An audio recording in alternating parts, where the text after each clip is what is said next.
Hey YouTube, thanks for checking out LiboView. Today I'm going to do a review of a camping lantern. It's called a Whetstone, is the brand name, and it's a 36 LED. Whetstone makes quite a few. This one's going to be on the 36 LED, and it's a camping lantern. We have a Coleman lantern that we use. However, we would like to place some lighting high up inside of a canopy that we use, or maybe up on our awning. And it's probably not a good idea to use a gas-powered lantern, just for obvious reasons. It's gas-powered, and there's a lot of heat being generated there, and you know, glass. I just wouldn't want to see it fall. So we got this one, which is pretty heavily built. It's rubber-coated, and I'll go over some of the features, and I think you might find it to be something that you may want to pick up if you do a lot of camping. All right, so here's the lantern. This is what it looks like. This is the box that you get it in. We'll go ahead and open that up real quick. Got some instructions that came with it. Let's go ahead and open this up. It's a rubberized coating that's on here. This is all rubberized. It has a solar panel. That's the other nice feature. I'll peel that off. It also has a couple other things. Now I want to point out a few things on this.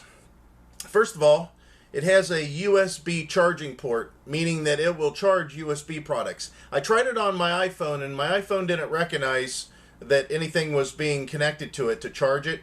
However, I used it on my Nexus 7, and it picked up right away that it was being charged. I'm not sure if iPods, iPhones, iPads have something that they need to see in addition to receive a charge, but for Nexus 7 it worked fine, so maybe Google Android products work a little bit better with that. The other thing that it has a carry handle, and it also has built into the carry handle, which was kind of cool, a hook. To be able to hook it up to whatever you'd like. Just some nice touches that somebody thought about. Again, it's got a solar panel on top. I've read in the instructions that it takes 6 hours of full sunlight for this to receive a full charge. Now, the other nice thing about it is, if you would like, it does use 3 AAA batteries. Those are optional. They do not have to go in there unless you want to run off of batteries. Basically meaning you don't have any sun and you don't want to charge it through the Dynamo. Yep, that's right. This also has a charger that whenever you do this, and it says 120 RPMs for 1 minute will give you 20 minutes of running time for the light. It's got some resistance there. Now also, whenever you're cranking it, you'll see that there's a LED that shows up, and that LED basically is letting you know that you're charging it. There is a charging port here.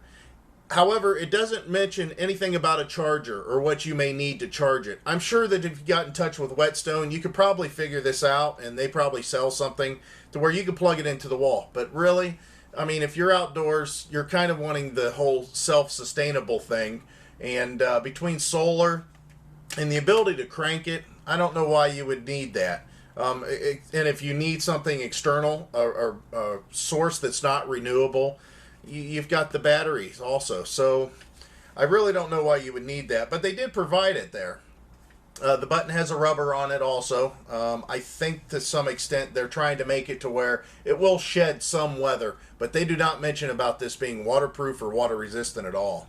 It's pretty healthy, but you can see it's not very big. It's not huge like a normal lantern, and that could be a plus or a minus. If you're thinking that you're getting something really big, you're not, but this is a good carry size. It's not too heavy, and it's pretty sturdy. I mean, everything seems real sturdy on it. It feels like that the base is heavier than the top, so it doesn't want to topple over.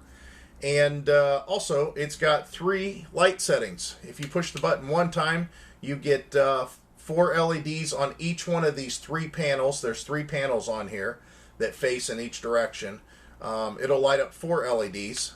If you do it again, it will light up 8. It doubles the amount, obviously, on each. And then, of course, the 36 altogether.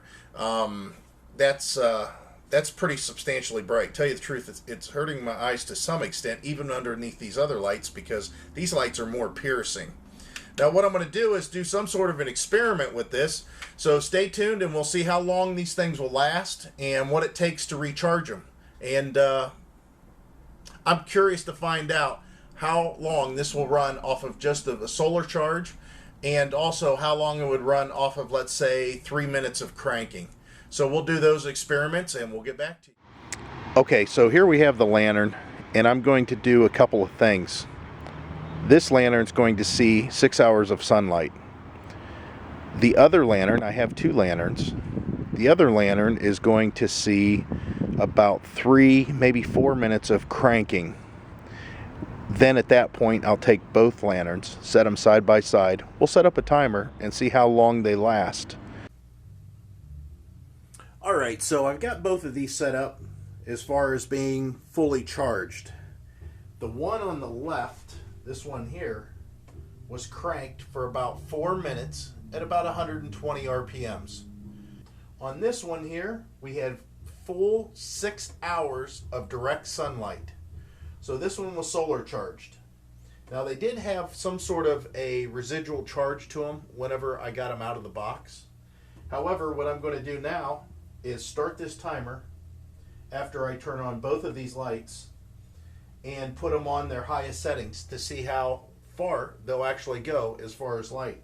So let's go ahead and try that. So first thing I'm going to do is turn them both on. There's the lightest setting. There's the next brightest. And there's the brightest. So we'll go ahead and start.